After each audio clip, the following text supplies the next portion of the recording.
All right, guys, let's give this a shot and see what we can do. This particular lesson will be our first attempt at mini, hopefully 5 to 10 minute short kind of lessons. Now, this is a bit of a review from a couple of weeks ago before spring break hit and before all of our chaos ensued. But what I wanted to kind of go over was the bending of compact shapes. So this is the second of the two topics related to bending of beams. If you recall, the first one was the lambda problems, where we were looking at checking the compactness criteria, and this is the second, which will involve what is better known as lateral torsional buckling. Now, you've seen the plots before. I showed you guys on those, okay? And so the basic region looks something kind of like that. Now, bear with me as I try to get this thing laid out right here, okay? Now, if you remember, I apologize for the shadow. Let me get this thing cleared up a little bit. Okay, as before, we have our typical nominal moment along this axis, and then we have our unbraced length along this one. And the curve, as you remember, breaks down into three basic segments, zone 1, zone 2, and zone 3. Okay, in zone 1, we have a flat MP value, and at the end of zone 2, the transition, that point is located at MR for more of an elastic moment kind of calculation. It's actually 70% of that value. Okay, we have an LP and an LR. Okay, the definitions of our zones, as we talked about last time, was that 1 is no instability, region 2 is where our inelastic lateral torsional buckling is occurring, and then zone 3 is our elastic lateral torsional buckling. If you remember, lateral torsional buckling was that phenomena where we bend something with enough moment that we cause a compressive force in one of the flanges of an I-beam that causes the compressive flange to buckle out of the plane of the beam. All right, now, as we talked about, we've got our basic values for LP and LR. Okay, if I slide this up again a little bit further. Okay, and so we've got LP is 1.76, RY square root of E over FY, and LR is this big monster that I never actually use. Okay, now, one thing I want to kind of show you is that for 50 KSI, your tables in the AISC manual are actually very, very handy. All right, so let's see if I can get this up under here where you can see it. Okay, so we're going into table 3.2 on this, and again, I apologize for the blurriness, but if you look, and it's not showing up real well, but these three columns, or these two columns right here, are LP and LR. Okay, now again, this is only for 50 KSI. These are the ZX tables that we talked about, so if we're using some other strength, the ZX values, which are over in this column, are a little bit more are okay, but the LP and LR are based on FY, so you can't use these for these particular calculations unless it's 50 KSI. Okay, so bear with us on that. So all right, so that's on page 3-19. This page is actually a good one to tab, because on the preceding page is something we'll talk about here in a couple of minutes. So let me get this out of the way and we'll get back to it. All right, so as we kind of talked about, the moment capacities.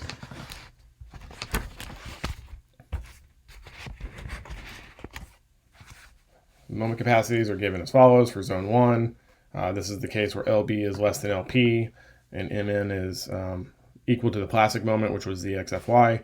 Okay, zone 2 was this iteration equation that we talked about. Okay, a couple things to point out on here. This is just basically a linear interpolation of that graph that we saw. All right, we've got our plastic moments showing up a couple of times. We've got our, what is basically the MR value is actually 0.7 FYSX. Okay, and then here's the interpolation of where your LB is on that horizontal curve versus the LP and LR values that define the beam. All right, and then we are capped at a maximum value of MP. Now, it seems kind of odd that we would ever exceed this, but that can actually happen when we look at our CB value here. All right, this is a constant multiplier that kind of takes into effect the severity of the bending moment as we start to kind of look at things. All right, region 3, like I say, just so that we have it, it's basically a critical stress multiplied by an SX value.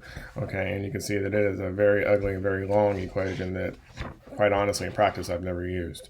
Okay, typically when you want to design on these, if we go back to the graph up at the top, we want to be looking up at this region up in here, kind of at this interface of zone 1 and zone 2.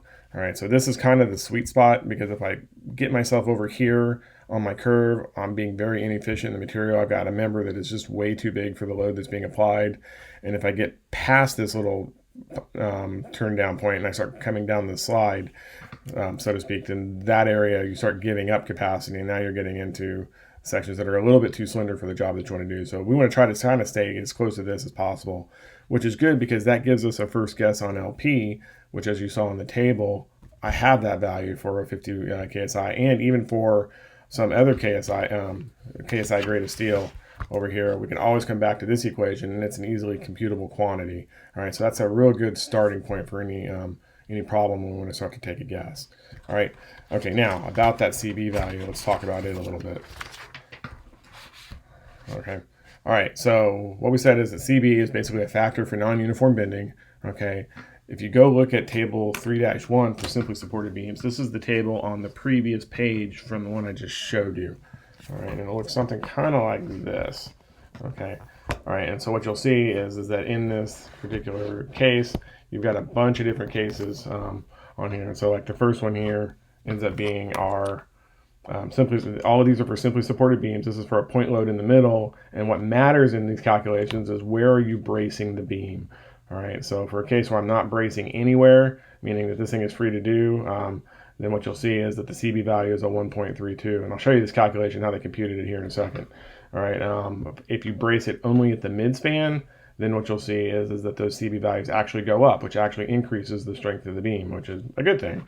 All right, and then you've got a bunch of other different cases. So you've got to pay real careful attention to this middle column that we have happening here. All right, there's lateral bracing along the span. Okay, and where things are at. Some of the other cases that you see a little further down, I've got triple point loads, double point loads, uniformly distributed, and then I'm bracing nowhere at the midpoint, third point, so forth and so on. And you can see that what happens is this table basically reads off the CB values that go with the particular values within the span of what's happening. All right.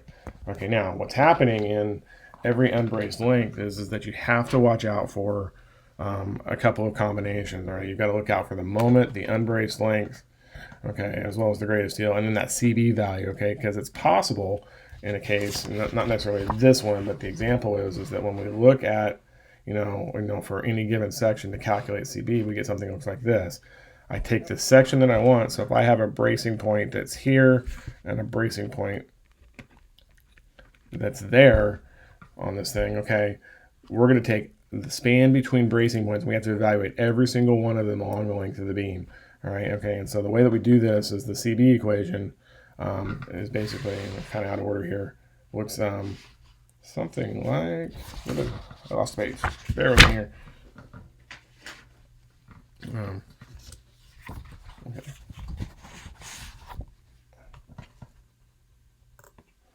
All right, sorry about that. I realized I'd left off the formula for CB, which is kind of important.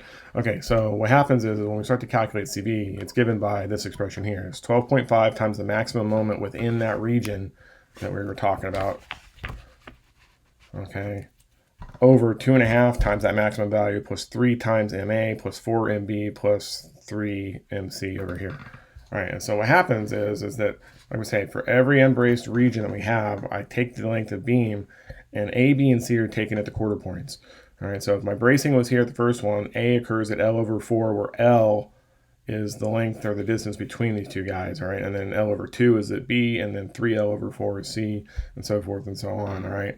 And so what you saw up in these equations up here, MA was the maximum moment or is the value of the moment at the position A over here, and B at B, and C at C.